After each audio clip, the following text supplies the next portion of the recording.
1 2 3 4 5. అరే పండు, ఏంట్రా లెక్క పెడుతున్నావు? మన షాపుకి ఎన్ని లక్షల లాభం వస్తుందనే? కాదు బాసు, ఈ సూపర్ మార్కెట్ ఎన్ని రోజుల్లో మూసేస్తావా అని. అంత ఇంట్రెస్టా నీకు? చంపుతా. అరే మళ్ళీ వస్తున్నాడు రా. ఏం బాబు, మీ అమ్మ కనపడిందా? కనపడింది సార్, ఇంట్లో ఉంది. ఎవరు? ఆ అమ్మే. Same mother, no difference. అరే ఈ డెఫినెట్ గా క్రాక్ అయి ఉంటాడు. జైలు దొరికిందంటే వీడికి. పద పద. బాబు, మీ అమ్మ దొరికిందన్నావు కదా, వెళ్దారా చూద్దాం. సార్ చిన్న ప్రాబ్లం సార్. ఏంటమ్మా? అత్త కూడా ఇద్దరు గొడవ వచ్చి నా భార్య బయటికి వెళ్ళిపోయింది. ఓహో, ఇప్పుడు నీ భార్య కనపట్లేదు అనమాట. నీ భార్య సూపర్ గా ఉంటుందని సూపర్ మార్కెట్ కి వచ్చావా? ఫోటో ఉందా? ఫోటో పెట్టుకుని తిరుగుతుంటావు కదా. ఇదిగోండి. అరే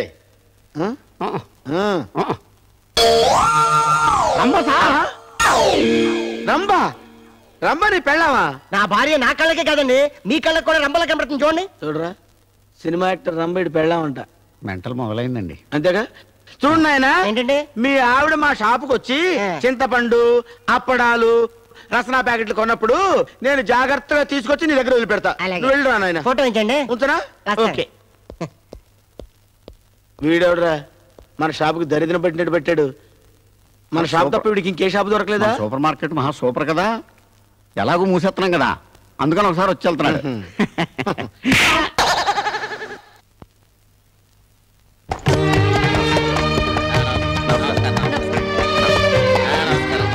హాయిగా బైక్ మీద కౌగులించుకుని కూర్చోవడం మానేసి ఇలా లొక్కును బండిలో తీసుకొస్తున్నారే, మీకేమైనా బాగుందా?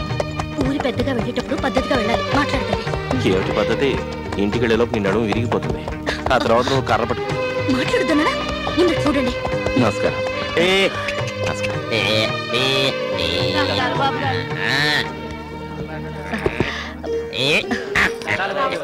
నమస్కారం. ఏ రాజు, బాగున్నావా? బాగుండదయ్యా. తమరు వస్తున్నారని తెలిసి ఈదిలో నుడిసి శుభ్రం చేశారనమాట. అయితే మే ఇద్దరం కూడా ఇక్కడే కాపురం పెట్టేస్తే పోలా? ఈ వీధి ఎప్పుడు శుభ్రంగా ఉంటుంది. దండాలు బాబు, దయచేయండి. ఏం ధర్మన్నా, తాతవైపోయావు. అంత దేవుడు దయ్యండి. ఏడాది తిరిగేసరికి నీ కొడుకు తండ్రి అయ్యాడనమాట. చాలా ఫాస్ట్ గా ఉన్నాడు. అమ్మా మీరు కూర్చోండి. ఏమిటి లక్ష్మీది, వీధిలో కూర్చోబెట్టి వీధి నుంచి పంపించేలా ఉన్నారు. ఎంత మాట అన్నారు? నారా, నువ్వు లోపల రా. పదండి బాబు. నమస్కారం. ఏంటమ్మా?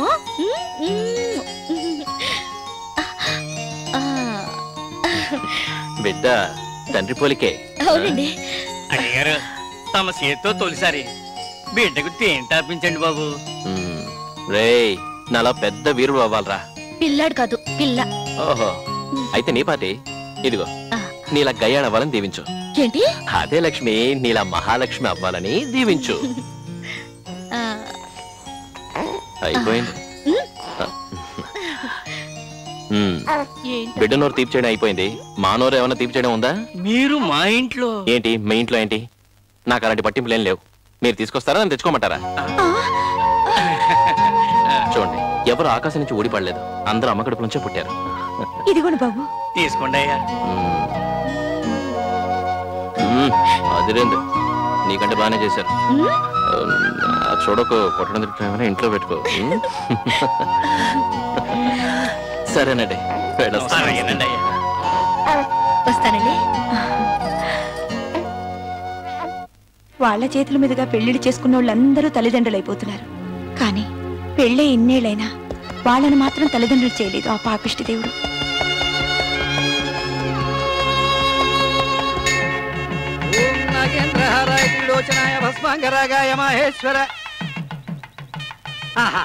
పార్వతీ పరమేశ్వరు లాంటి మీకు కుమారస్వామి లాంటి పుత్రుడు త్వరలోనే పుడతాడండి. ఓం శివాయ నమః. అమ్మా, తమరి వివాహం అయ్యి ఎన్ని సంవత్సరాలైందన్నారు? ఏమిటి 3 సంవత్సరాలేనా? ఏం కంగారు పడకండమ్మా. పెళ్ళై 10 సంవత్సరాలైనా పిల్లలు పుట్టిన వాళ్ళు కూడా ఇదిగో ఇక్కడ ప్రదక్షిణాలు చేసి పండంటి బిడ్డల్ని కన్నారు. యూ డోంట్ వర్రీ, వచ్చే నెలలో తమ నీళ్లు వేసుకుంటారు, అంతే. అది దైవలీల. కట్టుకున్న మగుడు మీద చేయి వేయకుండా తల్లిని కావడానికి నేనేమైనా పురాణ కాలం నాటి కుంతినా? మరెందుకు వేస్ట్ గా ప్రదక్షిణలు చేస్తున్నట్టు? బాగా బుద్ధి చెప్పండి. ఇదిగా ముందు చెయ్యవలసింది చేసి ఆ తర్వాత ప్రదక్షిణలు చెయ్యండి, లేకపోతే ప్రయోజనం ఏమాత్రం ఉండదు. పంతులు గారు, మీరు నా గురించి ఎక్కువగా బాధపడుతున్నారు. దక్షిణ తీసుకోండి. నేను ప్రదక్షిణాలు చేసేది నా గురించి కాదండి, మరి నా చెల్లెల గురించి. పెళ్ళై 5 ఏళ్ళైనా పిల్లలు పుట్టలేదని నా చెల్లెలు అక్కడ బాధపడుతుంటే నాకు పిల్లలు పుట్టినా నేను సంతోషంగా ఉండలేనండి. ఎప్పుడైతే ఆ ఇంటి చెట్టు కాయ కాస్తుందో అప్పుడే నా ఇంట్లో చెట్టుకి పువ్వు పూయాలి. వస్తానండి.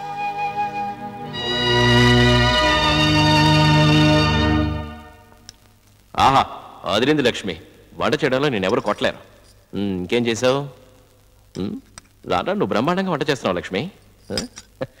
అయ్, నా పాటికి నేను మాట్లాడుతున్నాను, నువ్వు మౌనంగా ఉంటే ఏమిటి అర్థం? ఏమిటి లక్ష్మి, అసలు ఏమైంది నీకు ఇవాళ? ఎందుకు ఇంత డల్గా ఉన్నావు? నేను చెప్తాను, మీరు వింటారా? పెళ్ళైన రోజు నుంచి నువ్వు చెప్పిందేగా వింటున్నాను, ఇవాళ కొత్తగా అడుగుతున్నావు. సరే, విషయం ఏంటో చెప్పు.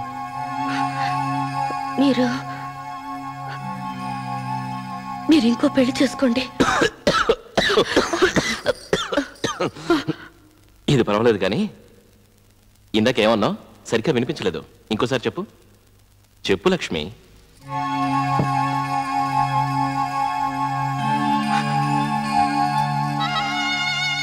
మనకి పెళ్ళి 5 ఏళ్ళైంది, ఇంతవరకు పిల్లలు పుట్టలేదు. ఇక ముందు పుడతారన్న నమ్మకం నాకు లేదు. ఊళ్ళో పిల్లలందరికీ మీ చేతులతో అన్నప్రాసన చేస్తున్నారు, కానీ ఇంట్లో అన్నప్రాసన చేయడానికి పిల్లలు లేకుండా పోయారు. మీ తాతగారికి మీ నాన్నగారు, మీ నాన్నగారికి మీరు, కానీ మీ వంశం నిలబడ్డానికి వారసుడు లేడు. ఎంత ప్రయత్నించినా మనకి బిడ్డలు లేరన్న బాధను భరించలేకపోతున్నాను. ప్రతి క్షణం ఇలా చిత్రవద అనుభవించి బతకడం కంటే ఒక్కసారి చావడం మేలనిపిస్తుంది. అందుకే చెప్తున్నాను, మీరు మళ్ళీ ఇంకో పెళ్లి చేసుకోండి. అవును, నేను అనుకున్నది నువ్వెలా చెప్పగలిగావు? నేను అమ్మాయిని కూడా చూసుకున్నాను. అమ్మాయిని చూసుకున్నారా? ఏ ఊరో? అదే రామాపురం. అమ్మాయి నీ అంత అందగత్త కాదు, కానీ దాదాపు నీలాగే ఉంటుంది. విషయం అంత దూరం పోయిందన్నమాట. ఆవిడ గారి పేరేంటి? పేరు పేరు సీతాలు అనుకో. సీతాలు? అమ్మాయిని చూసుకోవడం వరకేనా? నిశ్చితార్థం కూడా అయిపోయిందా? చాచా, నీతో కలిసి నాతో జాయింట్ గా కాపురం చేయాల్సిన పిల్లని నేను అడగకుండా చేసుకుంటానా ఏంటి? అది సరే, అవన్నీ తర్వాత మాట్లాడుకుందాం. ముందొచ్చి వడ్డించు.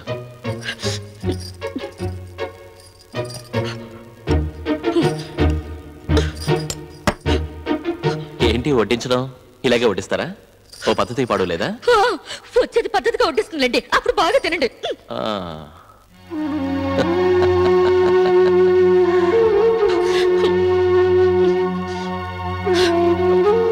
ఓయ్, ఏంటోయ్, సృష్టిగా భోజనం పెడితే సరిపోతుందా? తాంబూలం చిలకలు ఎవరు చుట్టిస్తారు? ఆను మల్లెపూల వాసన అదిరింది. నేను ఇంత మూడుతో వస్తూ నువ్వు కసుబుసు అంటావేంటి? లక్ష్మి, అయ్ నిన్నే. ఆగు ఆగు లక్ష్మి, ఆగమంటుంటే. ఏమిటి లక్ష్మి, ఇలా చూడు, 1,00,000 మంది 1,00,000 అంటారు. ఎప్పుడైనా మనకు పిల్లలు లేరని నేను అన్నానా? నీ అంతటి నువ్వే ఆ విషయం తీసుకొచ్చి నా మీద అక్కడికి వెళ్ళి కూర్చుంటే ఏమిటి అర్థం? రా లక్ష్మి, ఓయ్ రా అంటుంటే. సరే, నేనే వస్తాను. నీ ముక్కు మీద కోపం, నీ ముఖానికి అందం. ఆపిల్ తింటావా? వద్దా? సరే, కోప్పడుకు లక్ష్మి. పెళ్ళయి 5 ఏళ్ళైంది, కానీ ఇంకా పిల్లలేరు, అంతేగా? ఈ 5 ఏళ్లలో మనం ఎప్పుడైనా డాక్టర్ దగ్గరికి వెళ్ళి టెస్ట్ చేయించుకున్నావా? రేపు ఫస్ట్ పనిగా మన ఇద్దరం డాక్టర్ దగ్గరికి వెళదాం, టెస్ట్ చేయించుకుందాం. ఒకవేళ టెస్ట్ లో నాకేదైనా లోపం ఉందని తేలితే నువ్వు ఇంకో పెళ్లి చేసుకోవాలి. మరి నువ్వు నీ ఇష్టం వచ్చినట్టు మాట్లాడచ్చు, నేనేమీ మాట్లాడకూడదు. ఇదిగో, ఇంకోసారి పెళ్లి గిళ్ళేని వాగేవో నీ పళ్ళు రాల కొడతాను. అసలే నా పళ్ళు దానిమ్మ గింజలు, అవి కాస్త రాలగొడితే. చూడు, నీ పళ్ళన్నీ ఊడిపోయి నువ్వు బోసినోర్తో ఉన్నా కూడా నువ్వే నా అందాల రాడివి. లక్ష్మి, ఇంకెప్పుడు మన మధ్య పిల్లలేరన్న విషయం రాకూడదు. ఎప్పటికీ నువ్వు నాకు బిడ్డవి, నీకు నేను బిడ్డని, సరేనా? మీరు నాకు బిడ్డ, నేను మీకు బిడ్డ, బానే ఉంది. మరి బొబ్బిలి వంశానికి వారసుడొద్దా? అవును కదా. లే లే లే లే లే. ఏంటండి? బొబ్బిలి వంశానికి వారసుడు కావాలిగా.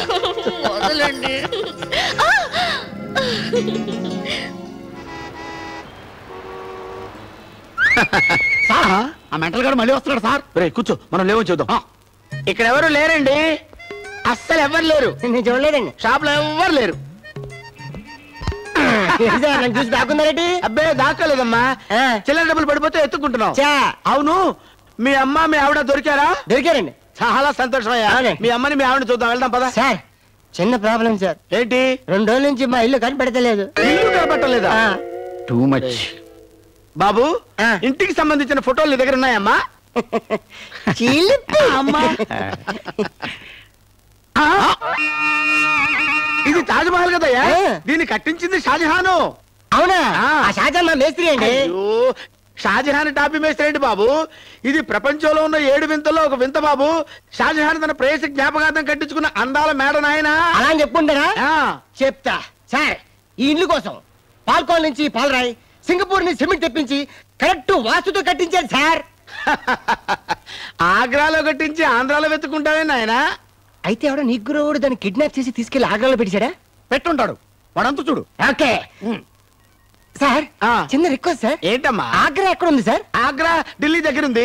ఢిల్లీ ఏ గల్లీలో ఉంది సార్? అబ్బో, ఏంటి వడదెబ్బని పేషెంట్ లో అయిపోయాడు. అయ్యా అయ్యో అయ్యా, చూడు బాబు, నీకు అడ్రస్ చెప్పడం కష్టం గానీ మా సార్ దగ్గర డబ్బులు తీసుకుని నేను మళ్ళీ మళ్ళీ ఢిల్లీ వెళ్ళి గల్లీ గల్లీ వెతికి లిల్లీ లాంటి నీ తాజ్ మహల్ ని గిల్లీ గిల్లీ పట్టుకొచ్చి నీ ఒళ్ళో పెడతా. అరే అంత లాగి చెప్తున్నావేంట్రా? ఎవడబ్బా సొమ్ముతో ఢిల్లీ వెళ్ళి వస్తావురా? రే చెప్తున్నాను, వాడు మళ్ళీ మన షాపులో అడుగు పెట్టాడంటే నిన్ను తిరుపతి తీసుకెళ్లి గుండు కొట్టించుకొస్తాను గాడిదే. Thank you sir. చాలా రోజుల నుంచి తిరుపతి వెళ్దాం అనుకుంటున్నాను, వీలవట్లేదు. అలాగా అయితే తిరుపతి క్యాన్సిల్. రే ఆ షేవింగ్ కిట్ తీసుకురారా, వీడి తల గుండు కొడతా.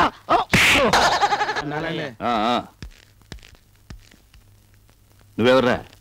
అది మా అమ్మాయి ఇక్కడికి వచ్చిందంటేను. అమ్మాయా?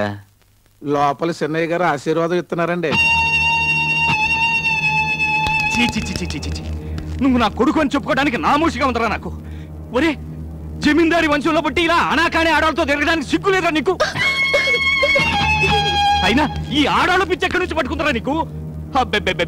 నా పరువు తీస్తున్నావురా నాయనా. ఫాదర్ ఏంటి ఫాదర్ ఊరికే గొంతు అరుస్తున్నావు? ఊర్లో ఎవరు చేయని తప్ప నేను చేశానా? నువ్వు చేయలేదా? నీ అబ్బ చేయలేదా? మీరు పట్టపగలు అందరికి తెలిసేటట్టు ఇంట్లోనే చేశారు. నేను తెలిస్తే బాగుండని చెప్పి గుట్టుగా గెస్ట్ హౌస్ లో చేస్తున్నాను. ఆయన నువ్వు ఇక్కడ ఎందుకు వచ్చావు ఫాదర్? దించు చెయ్యి. నిజమేరా, మేము తప్పుడు పనులు చేశాం. ఏం చేసినా వేలికి మట్టి అడుకోకుండా గప్చుప్పుగా చేశాం. మరి నువ్వు ఊరంతా గుప్పుమని ఎలా చేస్తున్నావు? నువ్వు కడుపు చేసిన సీతాలు పంచాయతీకి ఎక్కిందిరా. తీర్పు చెప్పడానికి పొరుగురు నుంచి రాఘవరాయుడు వస్తున్నాడు. రేపు ఆ సీతాలు గాని పంచాయతీలో 10 మంది ముందు నోరు విప్పిందో. నోరు విప్పితే నేనేమన్నా ఎర్రి పాపనా? చేసిన తప్పును కవర్ చేసుకోవడం నాకు తెలీదా ఫాదర్? సీతాలు పంచాయతీకి రానే రాదు. దాన్ని లేపేమని ఆల్రెడీ మనుషులు ఏర్పాటు చేశాను ఫాదర్.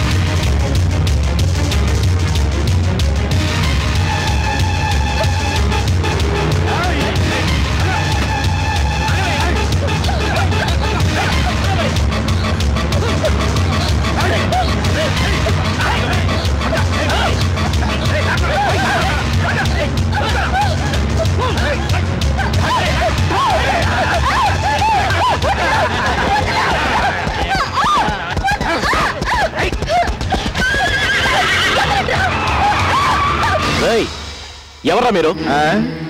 ఎందుకు అమ్మాయిని తీసుకెళ్తున్నారు? అది అడగడానికి నువ్వెవడవరా?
ఎవరమ్మా వాళ్ళు? రాఘవరాయుడు, ఈ ఊరు నాది, ఊరి మీద పెత్తనం నాది, తీర్పు చెప్పే పెద్దరికం నాది. కానీ నింద నా కొడుకు మీద కాబట్టి, నా కొడుకు విషయంలో నేను తీర్పు చెప్పకూడదు కాబట్టి పొరుగురి పెద్దవి, సాటి రాజవంశ వారసుడివి నిన్ను తీర్పు చెప్పమని ఆహ్వానించాం. అంత మాత్రాన ఒక కులం తక్కువ దాని మాటలు నమ్మి నా కొడుకు మీద నింద వేస్తావా? ఎందుకలా గొంతు చించుకుని అరుస్తారు? చూడండి, తనా పరా భేదం లేకుండా తరతరాలుగా తీర్పు చెప్పడం మా బొబ్బిలి వంశ లక్షణం. తప్పు చేసిన వాడు ఎంత గొప్పవాడైనా సరే శిక్ష అనుభవించి తీరాలి. నా కొడుకే తప్పు చేశాడంటానికి సాక్ష్యం ఏంటి? ఆ దేవుడే సాక్షి. అయ్యా, నాకిక్కడ ఎవరి మీద నమ్మకం లేదు. నాకింకా ఆయన కొడుకు మీద నమ్మకం ఉంది. నేను చెప్పేది నిజమో అబద్ధమో అని ఆయన వచ్చి చెప్తారు. పిలిపించండి ఆయన్ని. ఎవరినే? నమస్కారం సోదరా. ఇలా చూడు సోదరా, నేను అమ్మాయితో పడుకున్న మాట నిజమే, కానీ నేను ఒక్కనే పడుకున్నానన్న విషయం నీకు తెలుసా? నీకు తెలియదు, ఎందుకంటే నువ్వు పక్కూరి అన్న. రే కన్నా, ఏంటన్నా? ఆ అమ్మాయిని పిలుచుకొచ్చింది నువ్వే కదా? అవునన్నా. నా తర్వాత అమ్మాయితో పడుకుంది నువ్వే కదా? పంచాయతీకి వచ్చిన తర్వాత కూడా నిజం చెప్పావంటరా? సోదరా, నేను చెప్పింది కరెక్టేగా? మర్యాదగా మాట్లాడరా. ఓకే సోదరా, జరిగిన విషయాలన్నీ నీకు విపులంగా చెప్పేస్తాను. వయసులో ఉన్న అమ్మాయిలంటే మనకి అమ్మ పిచ్చి. కులం తక్కువదైనా ఎర్రగా బుర్రగా బంగిని పండ్లా ఉంది. దాని మీద ఆశపడ్డాను. ఓ రాయి విసిరి చూశాను, పడింది, బనైపోయింది. దానికి రేటు ఇదిగో చెవులో వేలాడుతుంది డింగ్ డంగ్ లోలాక్, అది నే కొనిచ్చాను. ఇంకో చెవిది అదిగో ఆడు కొనిచ్చాడు. రే చెప్పవేంట్రా, ఇది కట్టుకొని ఉంది సీర, అది నేనే కొనిచ్చాను. లోపల ఉన్న లంగా వద్దు సోదరా, చెప్పుకుంటూ పోతే చాలా సండలంగా ఉంటుంది, కానీ అది వదిలే. దీని కడుపులో పెరుగుతున్న బిడ్డకి నేనే తండ్రిని ఏంటి గ్యారంటీ? ఆయన నీ తండ్రి అనడానికి ఏంట్రా గ్యారంటీ? పంచాయతీ అని కూడా చూడకుండా చంపేస్తాను. ఇలా పంచాయతీకి వచ్చి 10 మంది ముందు సిగ్గు విడిచి పెళ్లి కాకుండానే పరాయి మగాడి పక్కలో పడుకున్నాను, ఆయనే నా కడుపులో పెరిగే బిడ్డకి తండ్రి అని అబద్ధం చెప్పే స్థితికి దిగజారిపోలేదురా ఈ దేశంలో ఆడకూతురు. నువ్వు చెప్పేది ఆ కాలంలో ఆడాల గురించి, ఈ కాలం ఆడాల గురించి నీకు తెలీదు. నిజంగా నువ్వే తప్పు చేయకపోతే పంచాయతీకి రానివ్వకుండా ఆమెను చంపేమని ఎందుకు రౌడీని పంపావు? నా చేతిలో చావు దెబ్బతిన్న రౌడీని పిలవమంటావా సాక్ష్యం చెప్పడానికి? చెప్పేది నీకే, ఎక్కడ చూస్తున్నావు? మర్యాదగా మెళ్ళో తాళి కట్టు. వద్దు బాబు గారు, వద్దు. నాకు పెళ్లి వద్దు, పాడు వద్దు. ఇంత సహ్యం అయిన తర్వాత నేను ఇంకా ఇలా నిలబడి అవమానపడలేను. నన్ను వదిలేయండి బాబు, నేను వెళ్ళిపోతాను. కొంచెం ఉండమ్మా, తొందరపడకో. వద్దు బాబు గారు, పెళ్ళనేది ఒక మగాడు మనస్ఫూర్తిగా ఒప్పుకుని చేసుకోవాల్సింది. అలా కాకుండా ఊరందరి ముందు నేను వ్యభిచారినని నా మీద నింద వేశాక ఈ నీచుడిని పెళ్లి చేసుకోవడానికి ఇప్పుడు నేను సిద్ధంగా లేను. నిన్ను కట్టుకోవాలనే నేను కాసు కూర్చున్నాను. మరి పోవే, పోయే ముందు మా ఊరి మర్యాద కాపాడిపో. ఏంటే లుక్ ఇస్తున్నావు? చేయించుకున్న కడుపు తీయించుకుపో. అది చెప్పడానికి నువ్వెవడివిరా? నా కడుపులో ఉన్న బిడ్డకి తండ్రివి నువ్వు కాదని చెప్పావుగా. 10 మందితో పడుకుని కడుపు తెచ్చుకున్నాను. 10 నెలలు మోసి కంటాను, పెంచుతాను, పెద్ద చేస్తాను. అప్పుడు వాడితోనే వాడబ్బకి గుడిపాఠం నేర్పిస్తాను. రేయ్, దేవుడి సమక్షంలో ఆడకూతురికి అన్యాయం చేశావు. ఇప్పుడు తప్పించుకున్నానని సంతోషపడకు. ఇవాళ కాకపోయినా ఏదో ఒక రోజు సమాధానం చెప్పి తీరాలి. రామా, పంచాయతీ అయిపోయింది, పోండ్రా.